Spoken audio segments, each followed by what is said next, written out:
Hi,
Rebecca.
Good afternoon. My name is Tom Jones, and welcome to our webinar on supporting clergy and faith inclusion for people with disabilities.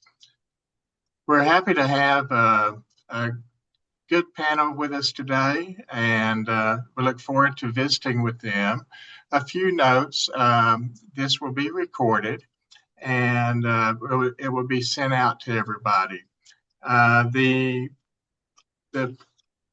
format today is more conversational and more interactive. And so, what we will do is visit with our representatives here, Hassan and Topher and Rabbi Gabby. And so, we'll visit a little bit, but we invite your questions during their conversation. We'll have this conversation about supporting clergy for about 20 minutes. Then we'll go to some breakout rooms for about 20 minutes, and you'll be asked to choose a breakout room that you would like to attend. And and then we'll come back and kind of review and answer any other questions as we close at the end of this hour. So this is a new format, and we hope that you'll ask the questions. Hope you'll engage with our speakers today, and really get some one-on-one, get your questions answered, and have some one-on-one time maybe with our speakers. So again, this will be recorded, and I'll turn it over to Rebecca Wolf, who's our coordinator of interfaith engagement and faith inclusion. And so she will introduce our speakers. Rebecca?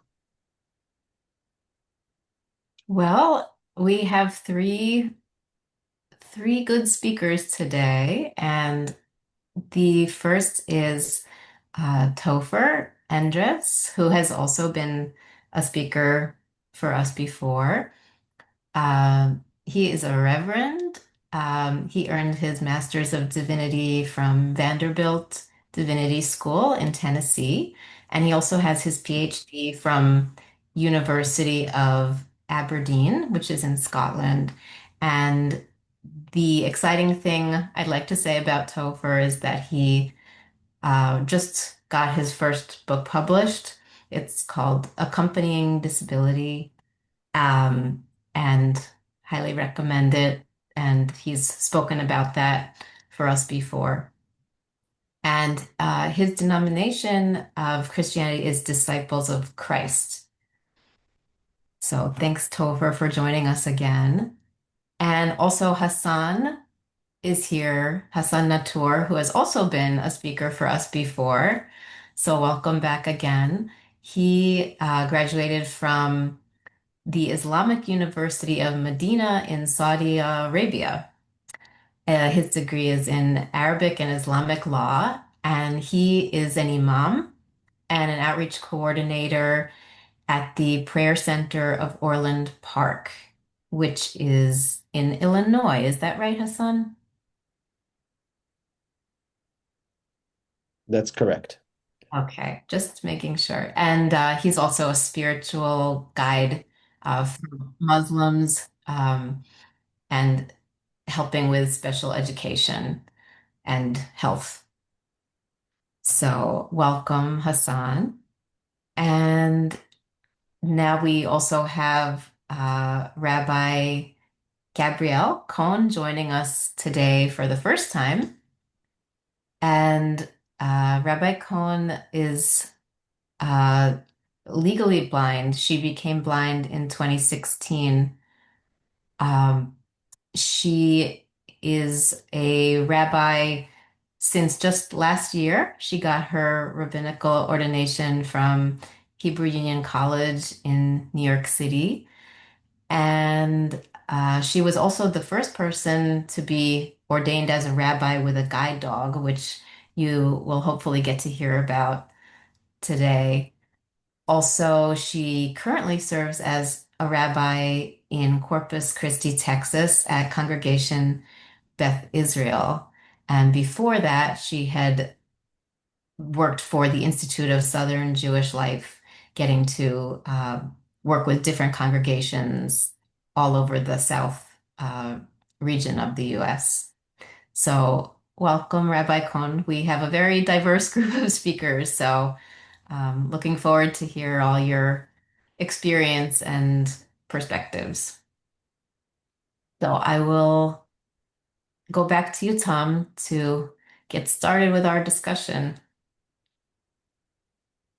Okay. Well, if you have questions during this conversation, just put them in the chat, and Rebecca will interject those when there's an opportunity.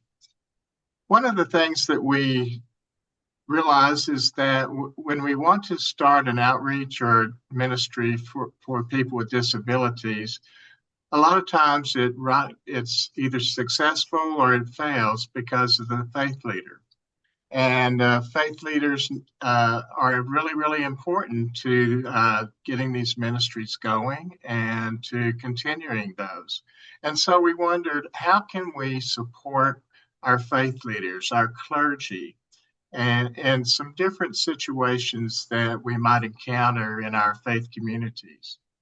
And one of the first instances is when a faith community has a faith leader who has a disability.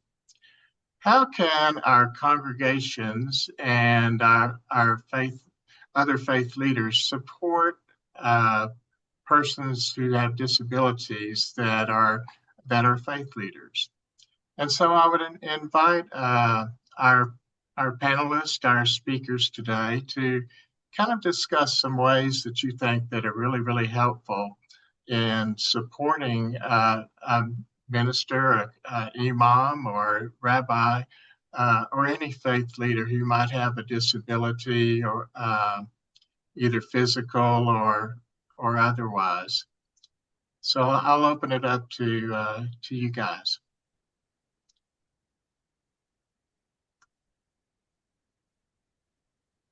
Topher, you're never at a loss for words. So Well, I knowing a bit, having been on a panel with Hassan before and briefly speaking with Rabbi Gabrielle before this, I'm just assuming none of us want to speak over one another or step on any toes by jumping in right away. So feel free to call on us so that we know it's our appropriate turn to talk. okay.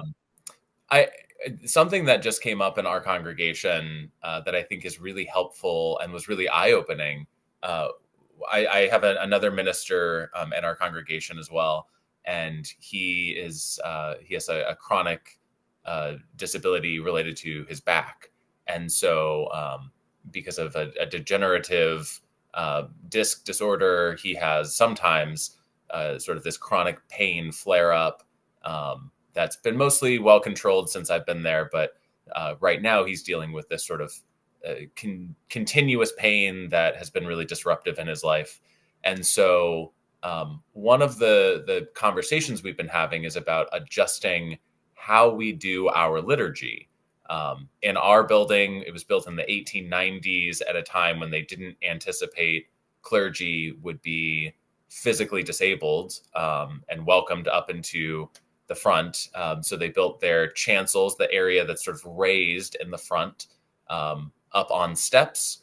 It was traditional that ministers would preach from behind a tall pulpit. They'd have to climb up there and preach from there. And so what we've talked about is how do we adjust, given our space limitations, to make it acceptable and normal and actually even good for him to potentially speak from the floor and sitting down in a chair instead of standing up at the pulpit where it might be physically difficult.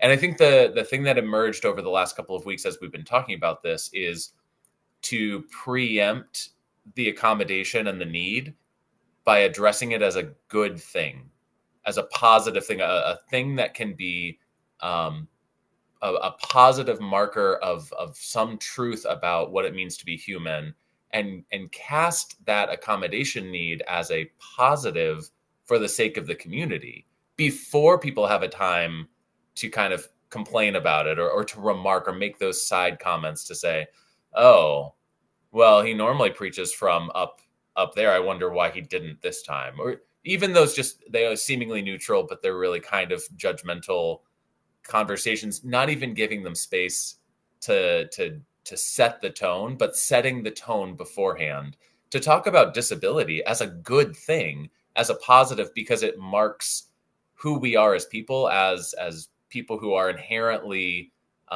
limited, but also limitation isn't a bad word.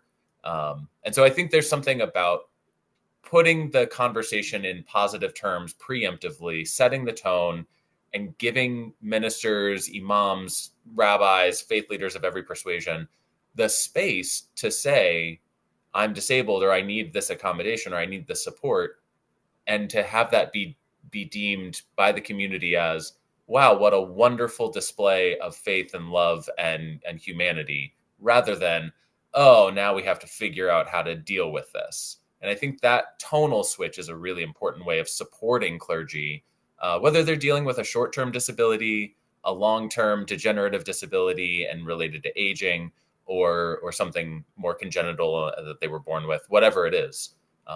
Naming it as something good.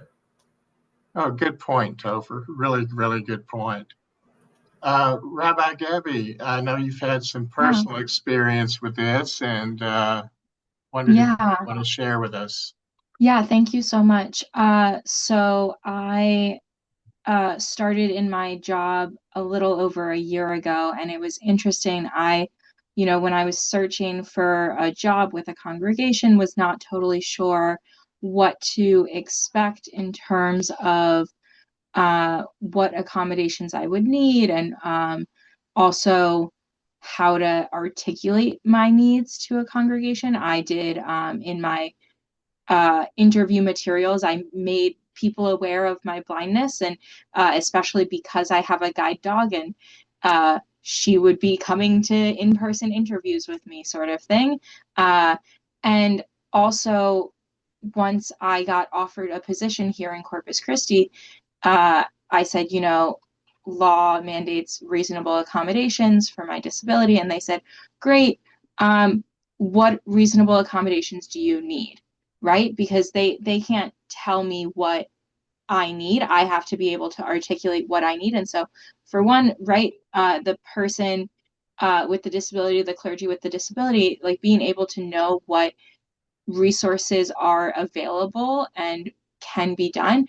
So, and my congregation actually wrote into my contract uh, appendix to my contract of reasonable accommodations that I had requested, so that it was in writing, it was clearly articulated that, for me, for instance, I needed a larger monitor because I zoom in and it's easier if I have a gigantic monitor. So literally my monitor is, I think, like 30 inches. It's this big, right?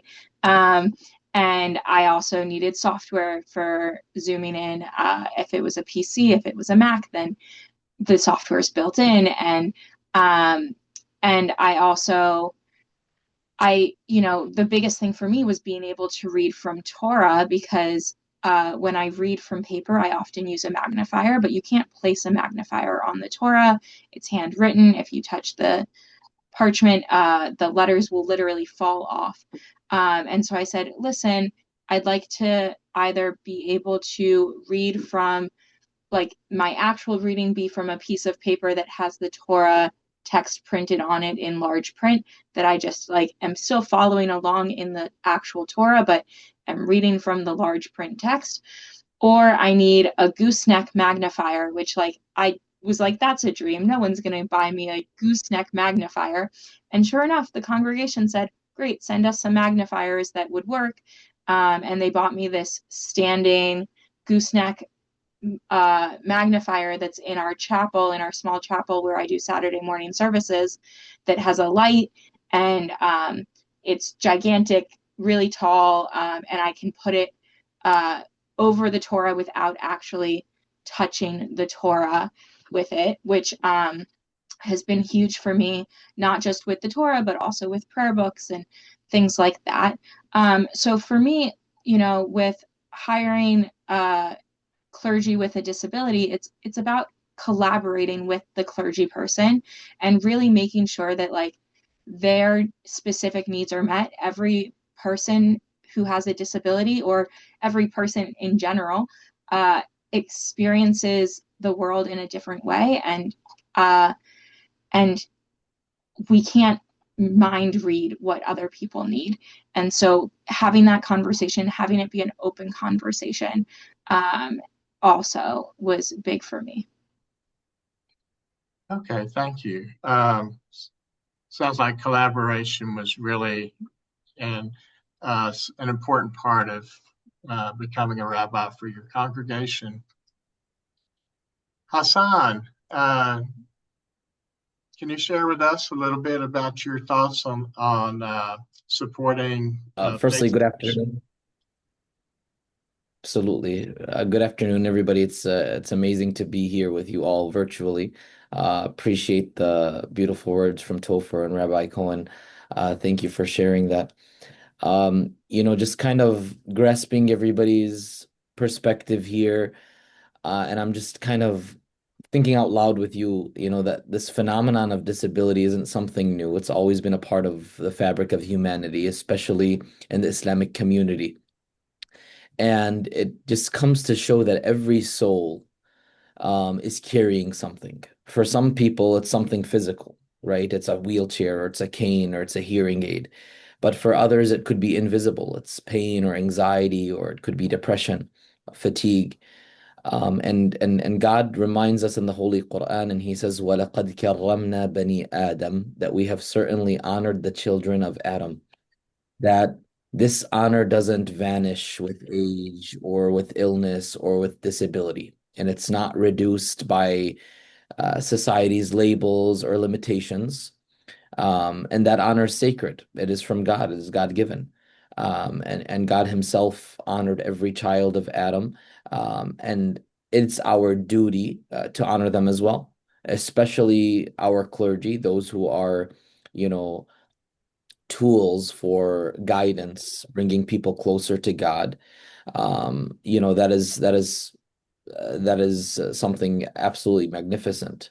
So, people who are leading despite their own struggles, or people who are advocating for inclusion, or those who are just really learning to walk this path, they need to be supported as well. And we have many examples, even the Prophet, peace and blessings upon him, when he would travel and he was no longer able to lead prayer in the city of Medina, he would assign the companion by the name of Maktoum. He was a blind companion, and he would lead the prayer. And this was not, you know, uh, just the prophet being nice. This was the prophet understanding that this man had leadership qualities, that when everybody saw weakness, he saw leadership. That just because somebody struggles in a certain area or aspect of their life doesn't mean that they are falling short in all other aspects, right? God tells us that there is no blame upon the blind nor upon the sick, that disability is not a guilt, it is not failure, it's not a burden, it's a part of human diversity. And that shows. Even the prophet was one of the companions who was pretty he had very thin legs, actually, and people used to make fun of him because of this disability that he had. And the prophet said that his legs are heavier on the scale of deeds than the mountain of Uhud, which is a mountain in the city of Medina, which is a blessed mountain for the Muslims in our history. And he said it's huge, and he said they're heavier than the scale, than that mountain on his scale. So the prophet is, dismantled stigma by showing that the spiritual weight, outweighs the physical form.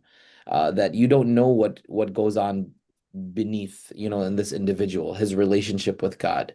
You don't know that. You don't know people's own relationship with God.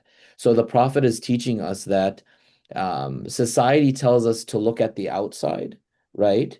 As they say, don't judge a book by its cover. Look at the outside, right? But the Prophet's saying that God does not judge by your appearance. God does not judge by the amount of money that you have. God looks at your actions, looks at your deeds, looks at the state of your hearts.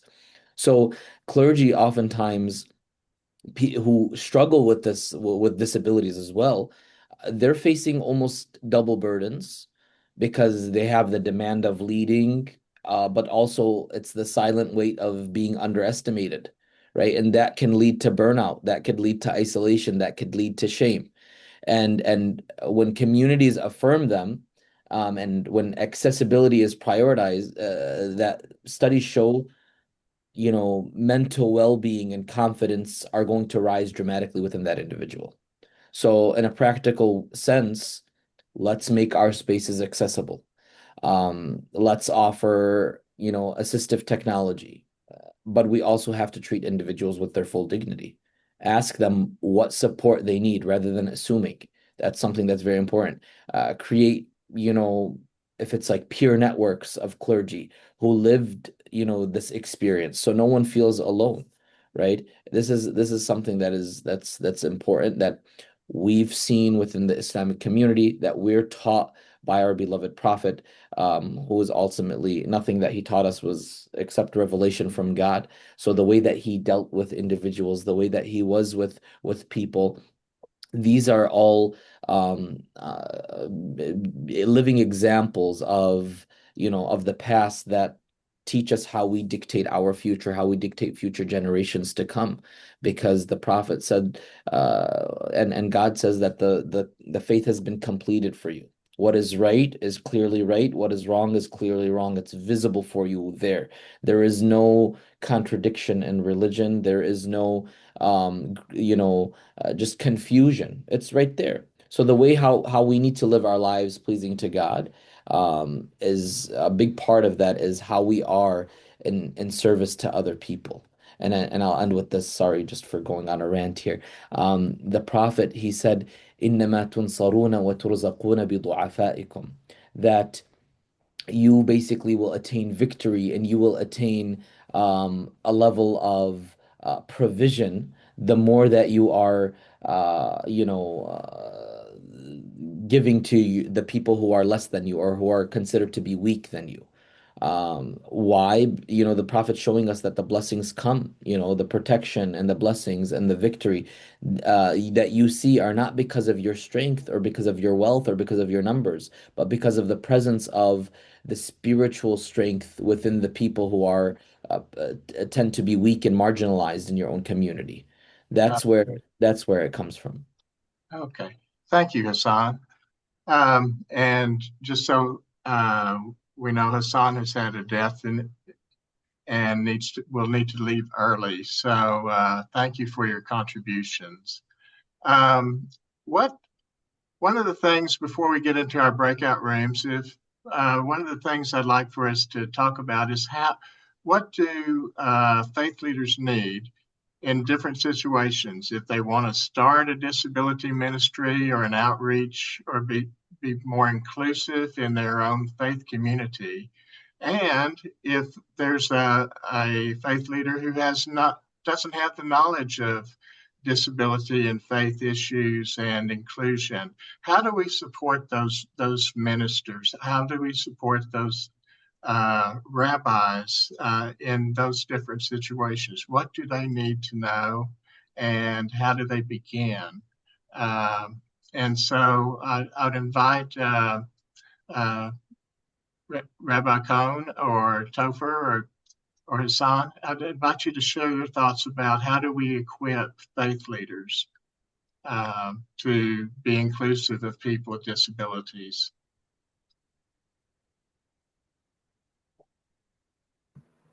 Hassan, did you need to leave soon? And if so, would you like to go first on this so that you Go can? go ahead. I'll wait for the both of you guys, and then I'll have to depart after that. I appreciate you though. Thank you. Go ahead. I'll go real quick. I think that there are so many organizations out there that are doing the work to help provide resources, and that the problem is that a lot of clergy don't know that these organizations exist. And so whether it's, and I don't have an answer, right? Just some theories and ideas is, I know like yesterday I was at a program where it was a bunch of organizations collaborating, but I don't think that a majority of congregations, and it was a Jewish focused group, but I don't think a majority of congregations knew that the event was happening necessarily. And so it's really in helping to connect clergy who are doing this work to organizations like this, to organizations that are doing the work to help build those bridges and build those gaps, so that they know there are resources that already exist out there. They don't have to reinvent the wheel, because as clergy, we have so much on our plates that it can feel daunting and impossible if we feel like we're alone in this fight, in this work to make our congregations accessible. And so really leaning on not just each other as other clergy, but on the organizations that already exist and are present, to help find ways to support our congregants and those that we serve, as well as our colleagues. Okay, thank you.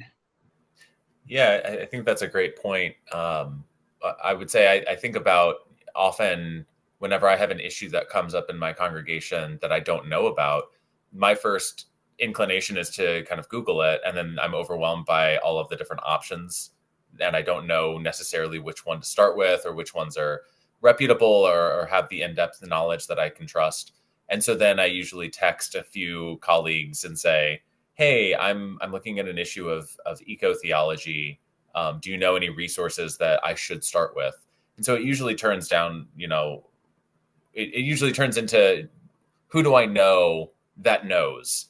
And so I think one way we can help our clergy from different traditions who don't have the knowledge because they didn't get it in their religious training, is to just be more public with the fact that all of us who are in this group here, we are connected to some of these organizations already, and we do know where to start. We know to point people back to Finn or to the Institute on Theology and Disability or to an in-house disability group within our denomination or our tradition. So I think it's us being more public as the sort of the node that we don't have to be the experts, but we know where people should go to get that information. And if we can amplify our own voices and be clear about, hey, there are some great things out there, then when the issue arises, people will know to look for us and to say, oh, I have this question.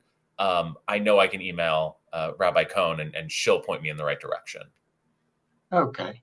All right. Well, thank you, Topher. And Hassan, if you have anything to share real briefly before you have to go.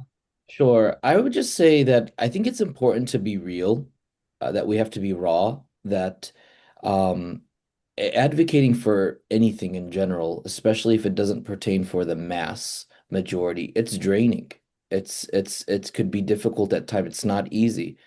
You have clergy who, people are saying everyone belongs here, and they're reminding us that accessibility is not extra, it's essential, right? And we're taught this, in our own scriptures, I'm sure in the Bible and the Torah and whatnot, especially in the Quran. But advocacy is draining, and leaders face pushback.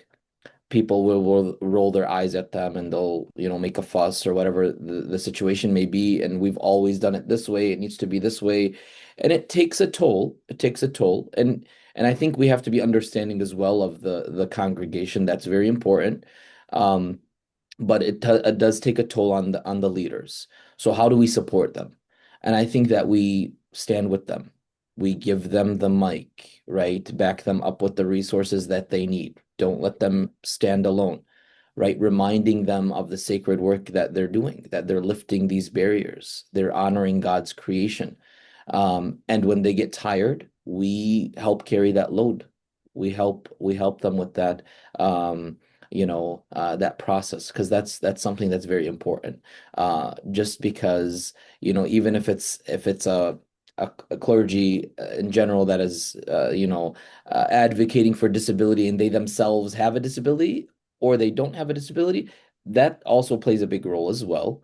But regardless of it plays a role in how people understand and perceive the message. But regardless of that, it's important that they get the support that they need, because what they're preaching and what they are advocating for is something I'm sure we can agree across all scriptures, something that is pleasing to God, bringing inclusion to all of humanity.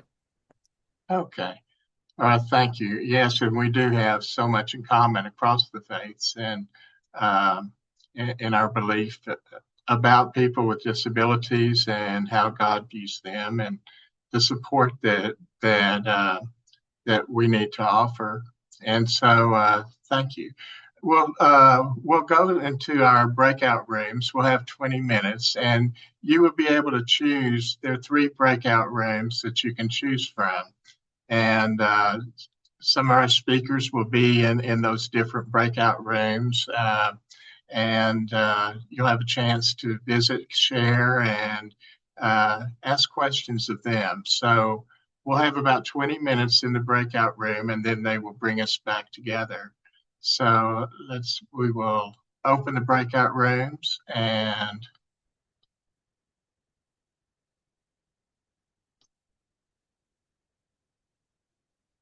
let's see. Now, are you able to?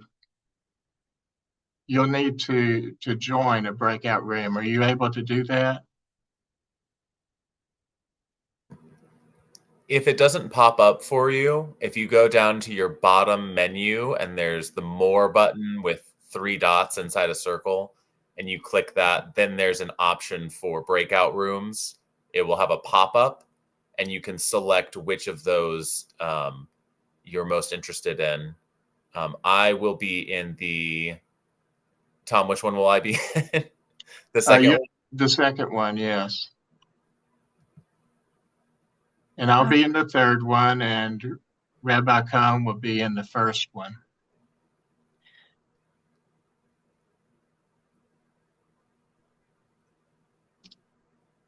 I am here to support faith leaders with disabilities. I'm not sure if it matters which room I go to. I'm from JBI Library, offering resources for congregations and everyone supporting people with disabilities. Should I join one of these or stay out of it because I'm not a faith leader? It doesn't matter. Join Okay. one of those. Yes, whichever one Thanks. you would like to, Jill. Thank you. Okay. Maybe the first one, Jill, might be the best fit, or I mean, any Okay. that you're interested in. Okay, sounds good. Thank you. Can you repeat the instructions on how to get to the breakout rooms? I'm sorry.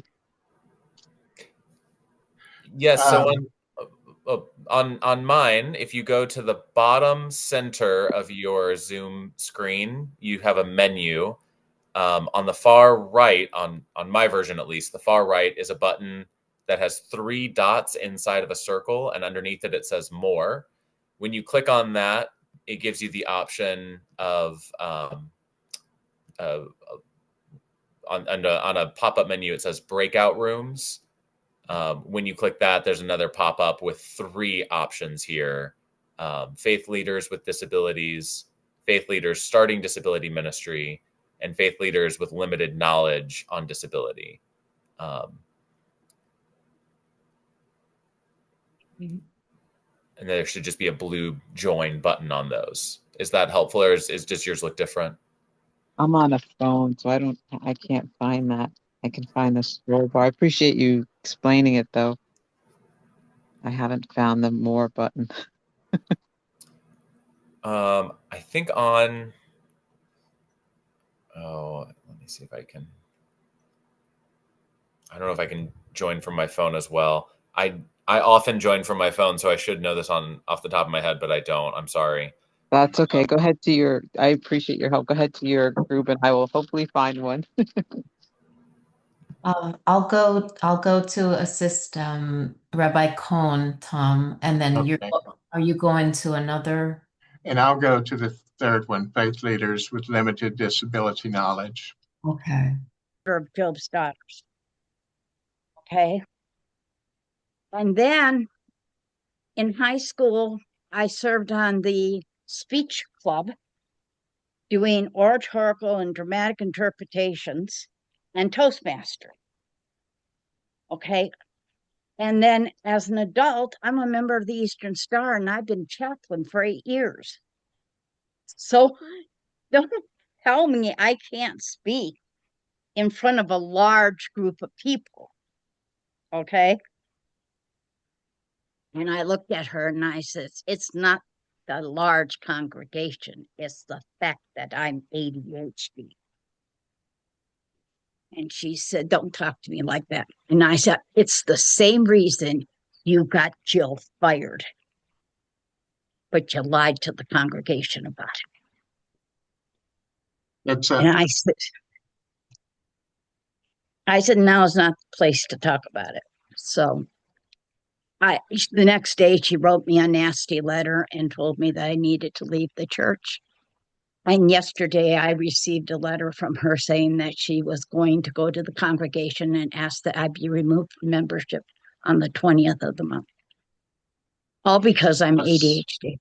Yeah, that's so unfortunate, Mary. And I don't mean to cut you off, but I didn't come on this to discuss what happened to me. Okay, but I've heard that story quite a bit, and it kind of leads back into the leadership question. You know, the minister, rabbi, or you know, with limited knowledge, which is what we're here talking about, and they don't know how, and so I think a lot of it is just fear. And God has called me to bring the disabled into church. But more than that, he's called me to write curriculum, to teach the pastors and the laity about the disabled. Good. And I'm working on that right now, and to set up like a retreat where they can come in and literally experience the different types of disability. Find out what it's like to have to be sitting there trying to write something and make it very distracting. Or find out what it's like to be unable to walk, but you need to get up those stairs somehow. Yeah. Okay. And make them experience it a little bit. And in that experience, they'll have more understanding as to what those of us that have these different disabilities deal with. Then it will be easier for them to accept and make their disability ministry. So that's what I'm working on. Good. I taught Sunday school for 29 years. So I've written my own curriculum for that sometimes. So that's what I'm working on. He called me to do it. I've been working on it. It's going to take a little bit, but I'm already contacted the Cleveland Sight Center to get information for the blind, the Cleveland Speech and Hearing Center for the deaf. I myself have macular degeneration and I have hearing aids, so I already know a little bit about that. I have cerebral palsy, so I've already talked to some people about mobility and stuff. So I'm not taking this all out of the air. No, you're doing everything you can, and I applaud you for doing that. Now, does anybody else have some other ideas of how we can help ministers or faith leaders who just don't know? And you know, Mary has really talked about something that's really important. I think is it's hard to get people to understand the challenges that people with disability have, and to carry that in their minds for the ministers to carry that and to be sensitive. Any ideas from the rest of the people in the group? Yes, Julia. I mean, I'm about to embark on something new with my organization. I work for Jewish Learning Venture, which is a Jewish engagement and education nonprofit in Philadelphia, and I'm their director of professional learning. And I do a lot of my work is actually in inclusion, but mostly with synagogue educators, and and I imagine that maybe in the Christian faith, that maybe if it works similarly, like Sunday school teachers, and people who run Sunday schools, and sort of the separation between what happens in the school and what happens with the congregation as a whole, there's that, there's a chasm there.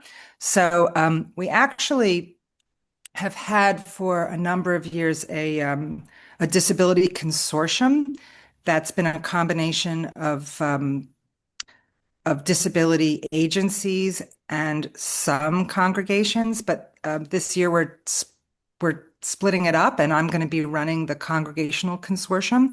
But this consortium will then have access to all the agencies that we work with. The agencies will come and do presentations for them, and in this consortium, we're asking congregations, don't just let it be the ed director again, like who's already overburdened, right? Like bring the clergy, bring the lay leaders. If there's if you're wanting to start a disability inclusion committee, or but you're kind of lost, like we're going to have the benefit of each other and expertise, and we're going to keep exercising this muscle.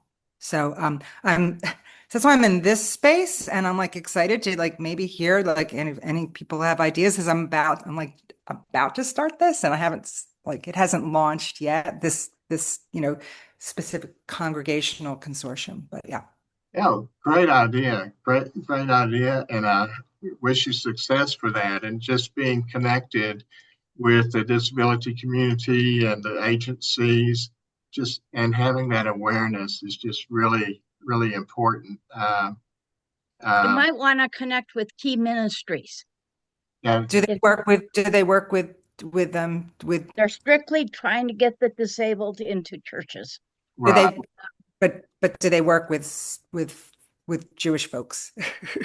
They work with they're worldwide, so they work with different denominations worldwide. Yeah. They have a roundtable once a month, and they're online. Just look up Key Ministry and just see what they have.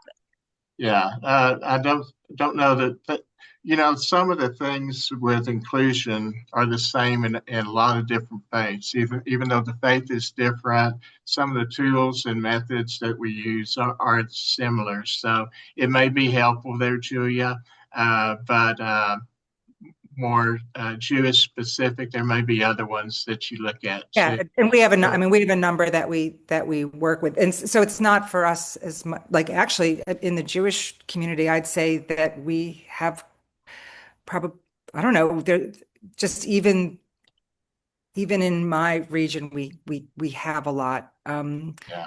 It's what someone, it's what you talked about, or someone like making that, like, do they know about it? Like it's making that connection and keeping that connection going, and seeing them as a resource, like throughout, not doing this alone.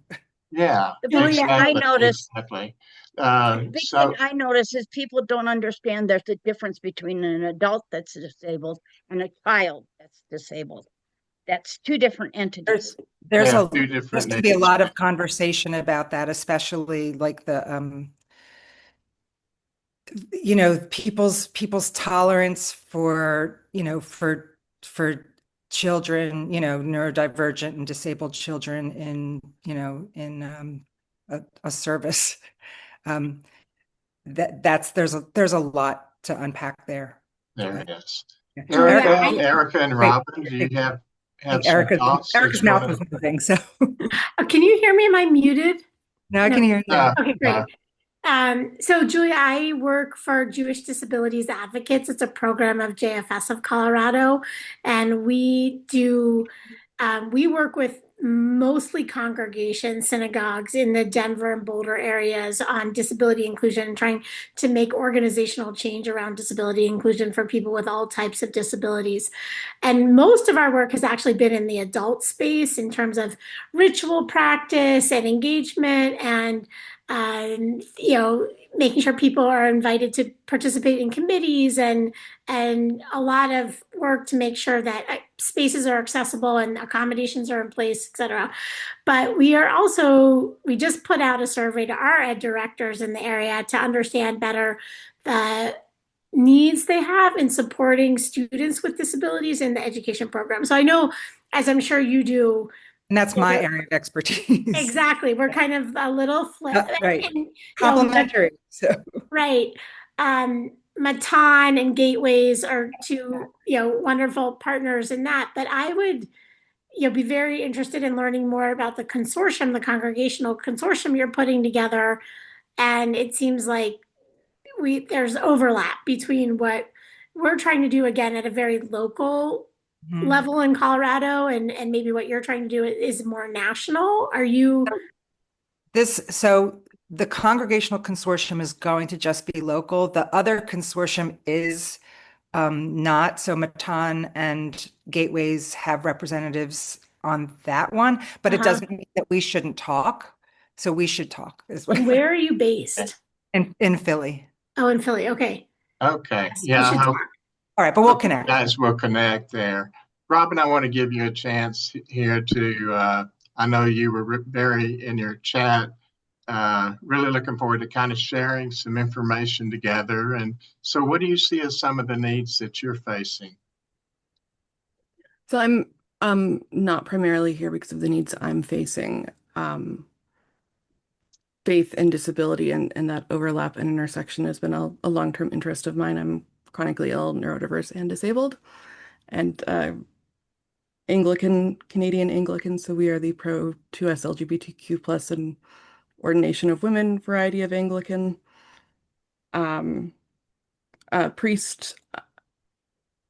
So some of why I'm here is to see what I can do that's helpful for people and what connections I can build. Okay. Robin, okay. Sorry, go ahead, Tom. I was just going to ask, are you clergy there, Robin? Yes. Oh, good. Where are you at? Edmonton, Alberta, Canada. I think Julia has a question. Yeah, sorry.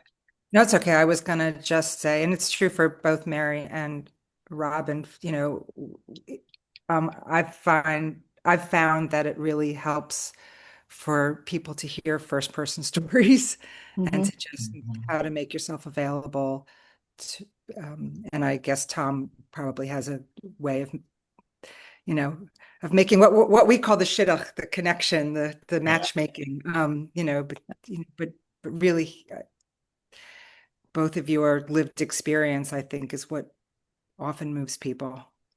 Most of the time, it's, for me, people don't want to hear it. I mean, for what has happened to my body, I've lost 62 pounds of muscle and bone because of the cerebral palsy. But mostly the problem I have is getting people to understand that I cannot, no matter how hard I try, I cannot act any different than I do because of my cerebral palsy, because of my severe ADHD. I am medicated. So what you're seeing now is a medicated severe ADHD. If I didn't have my medication, I'd be running circles. I wouldn't be able to sit here at the computer. Okay. I mean, I'm a very creative person. I come up with ideas. Can I follow them through? We'll see. It took me 15 years to become a certified lay speaker in the Methodist Church. That usually you can do in maybe 2.5. Yeah. It took me 50. And part of it was because I couldn't get anybody to believe that I really could do the work. I got it done, but nobody would sponsor me or help me get the paperwork through. And I finally had to do it all on my own because nobody would help me. I think visibility and just being there, being a pain in the rear if you have to, or just continuing to be present is important. To see Robin, to see you in a leadership position in your church, Mary, to see you doing everything you're doing, Julia, uh, what you and Erica are doing in the Jewish faith and in your community, just the presence of disability and in whatever church or faith community that you're in, it has an impact, I think, on a lot of people that we may not be aware of. And so I think that's one key is really the visibility and that helps with the awareness that we're not a faith community of perfectly able-bodied people, that we are a faith community that includes everyone of all abilities. And so just being present, I think, is just hugely important. Being connected, kind of like Julia, you and Erica are connecting now, I think is really important as well. I live in West Texas, and we're like 5 hours from any major city. And with the people in the Jewish faith, sometimes there's maybe one small Jewish synagogue in a town. So sometimes you're isolated from one another and not as well connected, which I think what happened yesterday in making Jewish life accessible has a lot of positive things keeping people in the Jewish faith and disability world connected. But anyway, the connections I think are hugely important wherever we might be, and it's what we try to do in the Faith Inclusion Network. Others do the same thing in other networks too. And it looks like we're going to have to close now, but anyway, thank you for your contributions and thank you all for what you're doing in your setting and through your life. And we just need more of you. And is there some way we can get the emails of the different people that are here in this group? I'd have to, well, in this room, if everyone's agreeable, we could probably share those. I could connect you. And I don't mind if others don't mind. Yeah, that's fine with me too. Yep. Thank you for putting this together, Tom. It is really wonderful to be able to have these conversations and connect. And I'm very grateful to the Faith Inclusion Network for all the work that you're doing. Well, thank you, Erica. Thank you. And let's go ahead and just have leaving. Hey, Tom, how do we go back to the main room? The timer went off, but okay. I'll close the room now. okay. Oh, there we go. Thank Great. you. Thank you. You're welcome.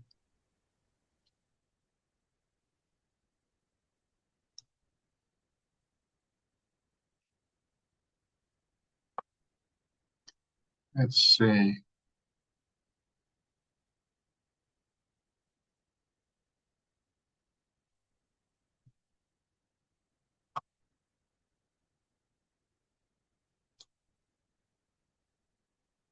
Let's see.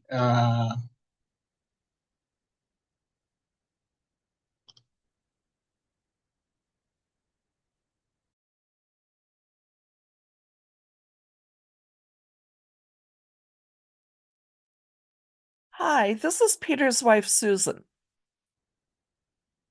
Can y'all hear me? Yes, ma'am. Okay. So Peter was trying to figure out how to get out of the breakout room. And I couldn't figure that out either. I took him to a different breakout room And from there, it said leave breakout room. Yeah, So they ended up, they just closed the breakout rooms. So I was to say, and it brought me right back to you. yeah, we're now out of the breakout room. This is Okay.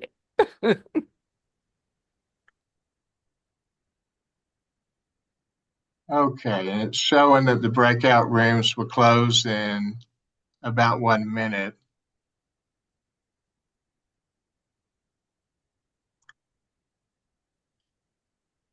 I don't want anybody to be trapped in that breakout room indefinitely here.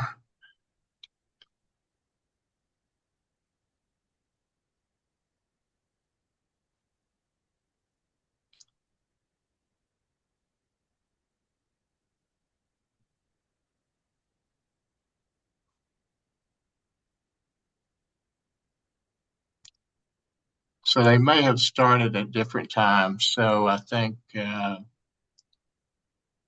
see.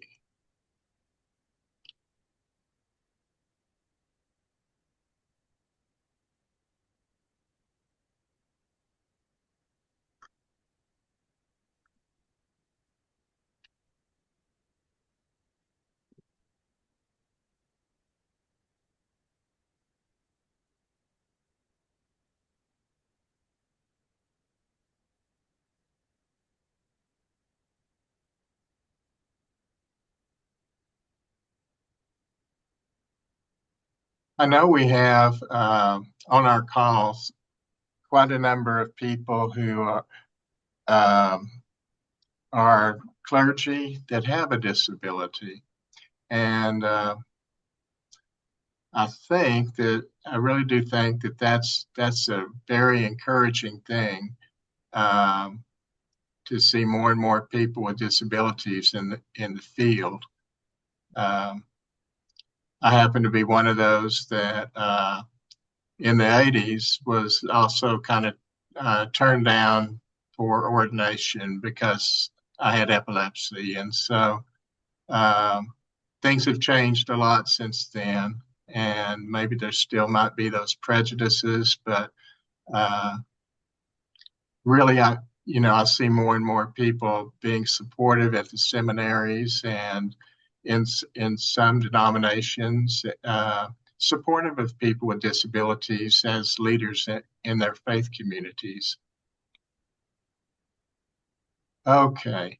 Um, Hopefully we have everybody back.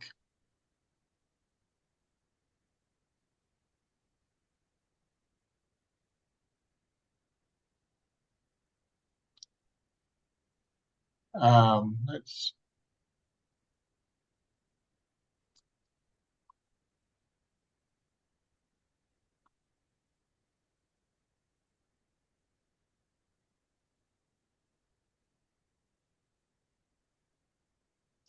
so we're past the hour here, so I think what we'll do is um, that's our. I think what we'll do is go ahead and close. And I would want to thank all of our speakers for being with us today.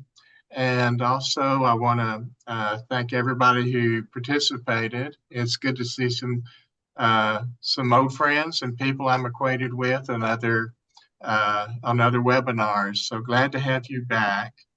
And so we will go ahead and adjourn for now. I will send this to all of the registrants. And then also next Wednesday, we'll have another kind of a roundtable again on accommodations that we can make in our faith communities for people with disabilities. And we will have Laura Deakins from Adaptive Word and Tally Cohen Karras from Gateways talking with us about different modifications and accommodations we can make in our curriculum as we teach our kids and adults with disabilities and help them in their faith formation as well. So until then, we'll say goodbye and hope to see you guys at some of our other webinars. And Jill, I can send you a sign up. I can send you a sign up thing. Thanks so much, I've, Tom. Thanks. yeah, I've got your email, so I'll email everybody on this call a link to sign up and register. So you can also follow Faith Inclusion Network on Facebook, and all upcoming events are always posted there with registration links. So we'll look forward to seeing you next week. Thank you. Oh, and Deborah, whoops, did Deborah leave? Oh, yes. I'm still here. Topher, sorry to call you out. Would it be possible to email you to find out more about that person in Tennessee you were talking about? Yes, but remind me, which person in Tennessee? I think you were talking about someone who is doing work in Tennessee trying to promote inclusion, and you said they just kept at it for so long eventually. Yeah, that was actually, there was a host of people. I did a report on, I think I took like a dozen churches that were listed by a parent and self-advocacy group that had named these dozen churches as being accommodating or